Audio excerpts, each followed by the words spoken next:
قبلہ رو ہوئے بغیر دعا مانگنے کا بیان۔ دادا انس رضی اللہ عنہ سے روایت کرتے ہیں کہ انہوں نے بیان کیا کہ ایک بار نبی صلی اللہ علیہ وآلہ وسلم جمعے کے دن خطبہ دے رہے تھے۔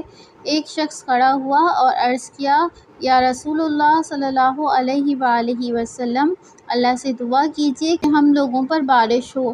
آسمان ابر آلود ہو گیا اور بارش ہونے لگی، یہاں تک کہ لوگ اپنے گھروں کو نہیں پہنچ سکتے تھے۔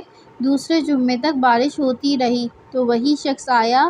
کوئی دوسرا شخص کھڑا ہوا اور عرض کیا کہ اللہ سے دعا کیجیے کہ بارش کو ہم سے پھیر دے، ہم لوگ تو ڈوب گئے۔ آپ صلی اللہ علیہ وآلہ وسلم نے فرمایا، یا اللہ ہمارے ارد گرد برسا، ہم پر نہ برسا۔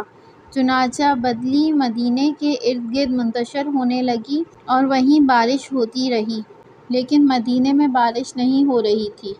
صحیح بخاری حدیث نمبر 1292۔